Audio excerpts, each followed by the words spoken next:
Hello, all. Do you know what today is? It's our anniversary. It is the 1 year anniversary of my brainchild, my baby, as much as I never really understood until now why people would call inanimate objects their baby. Maps and Graps turns one today, which means that my entire wrestling content journey turns one today.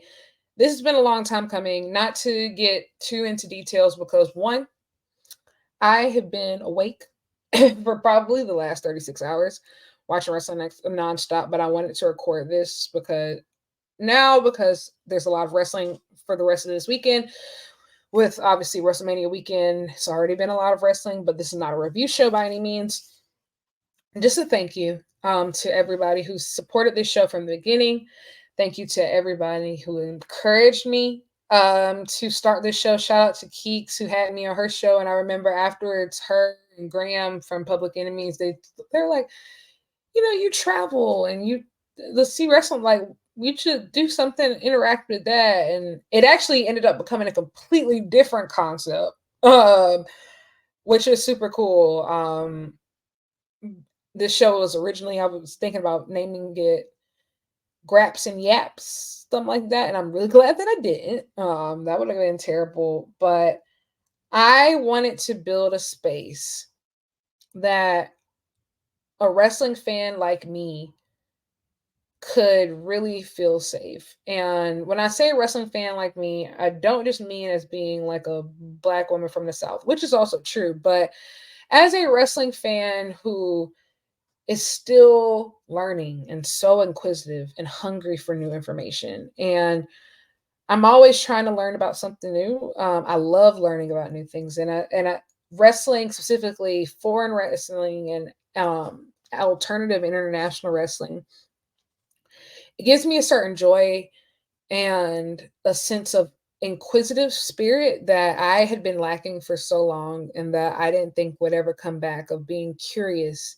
of wanting to research something, of wanting to read more, of wanting to watch more, of wanting to learn more, whether it's about a particular promotion or a particular era or a particular wrestler. Um, the hunger that it brought out of me is something that I knew that a lot of people probably feel, but they just feel a little too scared to start or branch out. It's already nerdy enough to like wrestling and but to really get into some of the more niche versions of wrestling, that it gets pretty nerd territory right there. Shout out to all my sickos, Um, but I say all that to say, um, I set out to create a space like that, and I think I accomplished that. And I hope to continue to accomplish that. I think I've said this on this show before, but last year when I turned 25, I made a pact with myself. I said, for 1 year, I'm going to give it everything that I got. And I'm going to finally give this wrestling thing a chance, especially after I went and got a whole degree, thinking that that was going to be like my life goal, and then kind of like abandon it by the wayside. For Well, obviously I still have the degree, but you understand what I'm saying. I started pursuing other things that weren't sport and entertainment related, but and it's been a very interesting journey to get here. But I wouldn't trade it for the world. Like I've said before, wrestling heals, wrestling saves, wrestling connects, wrestling changes lives. Um, And I just really hope that the takeaway from any of my work, whether you've read an article, or multiple articles, or you've seen an interview, or you're subscribed to the podcast, or you keep up with my insane late night tweets on a night like this, um, I hope that you walk away feeling positive and inspired, not by me, but just inspired to love wrestling harder and purely and positively. I think that I've been reflecting a lot on this recently, of the internet, specifically Twitter, is very toxic. And it's toxic in the sense of it can even, for mean people who are already mean, it allows you to really get your shit off in the sense of just be as mean as you want to. And then you can put a fake profile picture on there and avoid consequences. Oh my gosh. Like it's like a playground for miserable people. But for people who aren't naturally mean, I think Twitter can do one or two things to you. And it wasn't always like this, but especially now, I think it can either run you away or it can make you feel like you have to be harder to adapt to your climate. And I understand that. I have experienced that and I still struggle with that, honestly. Of just there are so many times where I'm just like, I don't I don't want to I I don't understand why people will say certain hateful things because that's not me. And then, it makes you stoop down to a level to get down on their level. And don't get me wrong, I 100% am comfortable doing that if I have to. I never want to, but if I have to, listen, I'm a black woman from the South. I've had to learn how to stand up for myself a long time ago. Um, but you don't want to have to have to do those things. And also it makes you bitter. It eventually makes you bitter of being just paranoid and just not even bitter in the sense of I don't know. It's more so like that you no longer see the good in other humans. Like you can't see the good of becoming so pessimistic and so jaded to the point to where it's hard to see the good in others. And I knew that and I still know that although that seems comfortable in the moment, especially in those moments when things are getting harsh and the discourse is feels suffocating. I hate to be cliche, but when they go low, actually 9 times out of 10, when they go low, we go high. But one time out of 10, one for every 10, we will go to hell. And I try to live by that 9 out of 10 versus 1 out of 10 rule. With the way that Twitter has gotten worse and worse, I might have to expand to for every 19 to 20, for every 19 to 1 out of 20. I don't know.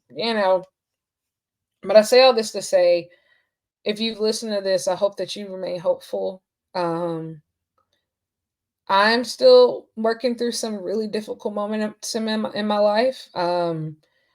A really difficult time, but wrestling has been a solace for me.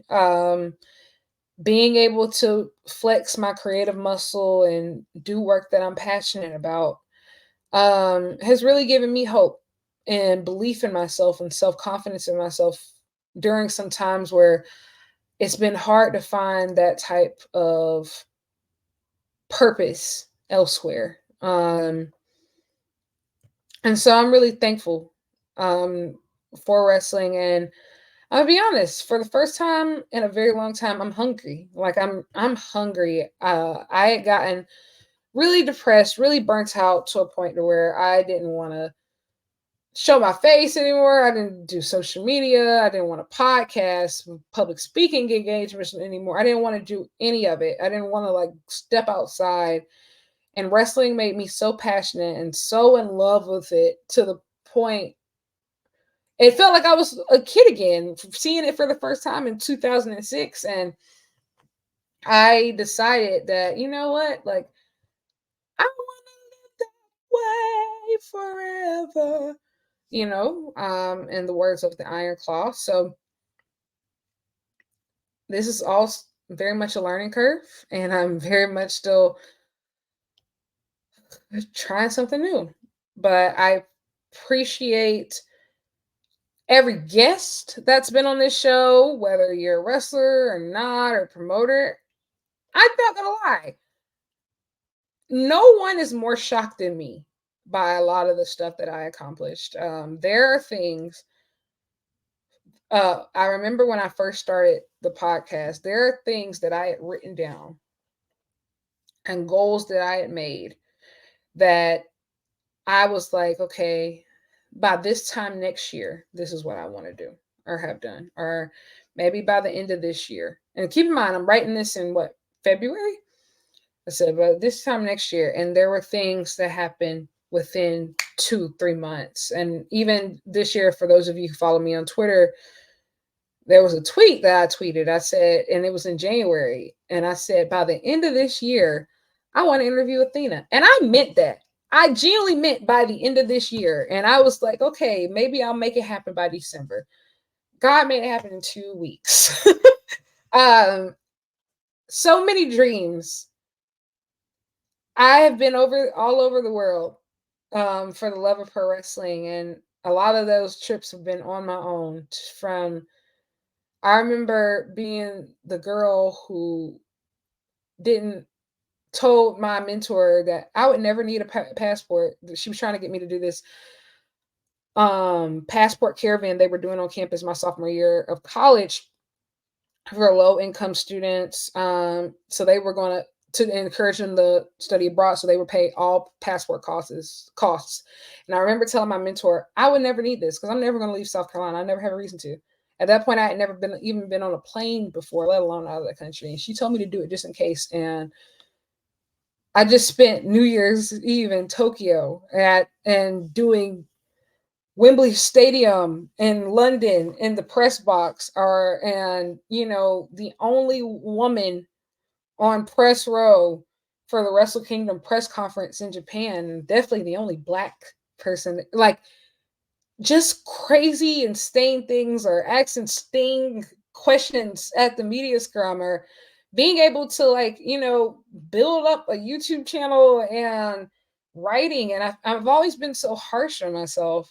Um, since I was a little girl, always my harshest critic. Like, there's so many things that I've accomplished in life that I I look back on with very negative memories for different reasons. Like, for example, I did a TED talk at 20 years old, and I don't say that to brag. I say that in the sense of I haven't watched it since, I think, within the first. I only watched it twice. Well, once was about 3 weeks after it was finally released on YouTube, and the second was by force because one of my teachers decided to play it in class. Um, a lot of times I haven't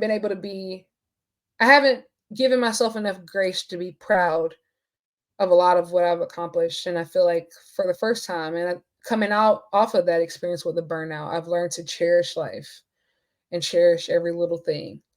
And part of that is cherishing my work, of being able to go back and reread an article that I wrote. And I'm like, wow, like, you really ate that. You really ate that. Or be able to go back through some of the interviews I've done and listen to it and be like, oh, wow, this is great. Like, I actually want to listen to this. I actually want to listen to the content that I put out. And I think that's the cool thing of this is something I've never tried before, in the sense of I make content that I think is cool, and I just hope that other people think it's cool. Like, everybody that I interview, and I think you could probably tell if you watch the interviews, is somebody that I'm clearly interested in. Like, somebody that I've watched their matches 9 times out of 10. I'm a fan, or I want to be a fan, in the sense of learning more about them. Like, I genuinely am so hungry for knowledge, and it's just so odd. It's just really odd how full circle all these things come, and to being published in magazines and stuff. Like, this is actually really crazy. But like I said, I am super grateful. I don't want to ramble too much because I do need to get some sleep before the rest of the wrestling of the day. But there were a few people who left tweets for me, and messages. I put a Twitter thread up for people to, like, wish best wishes. Melanie said, congratulations on making it this far. I'm so incredibly proud of the journey you've had, and I know that you're just getting started. You are a gift to this space and the world in general, and it's always been a blast to go to shows with you. Love you, and you'll always have my support. Oh, thank you. I love you too. That was so great. Lauren said, I really love the chats and graps interviews. Some of my favorites are the interviews you did with Athena, Willow, Thekla, and Mariah May. Keep up the amazing work you are doing. You add a lot of value to this space, and I can't wait to see you do great things. That makes so sweet. Thank you. Cujo said you make this space better. Congratulations on 1 year. Thank you. Yeah, I'm getting really emotional. I'm just really proud of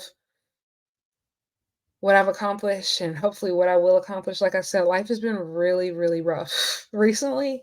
But it's nice to know that you're appreciated and that your work is well received. And I always hope that, hey, I hope that people see my heart in the work that I do. And, hey, sometimes some people won't. Some people will be committed to misunderstanding you. And that's fine too. But I understand myself and I know myself. I know who I am. I know whose I am. I know exactly what I feel like I finally know my purpose, even though I don't quite 100% know what it looks like or where it leads, but I feel like I've been called to shake the world up like I always do, whether in you can Google me to find out what that means. In a completely positive way. But yeah, thank you to every guest. Thank you to every listener. I will be in Chicago later this week for Windy City Riot. So if you want to send me a little anniversary cash app to help out with my food budget for Windy City Riot, that would be greatly appreciated. But even if you just want to subscribe to my YouTube or subscribe to this podcast and tell a friend and like, comment, subscribe, all of that jazz, and share my articles, that would be great as well.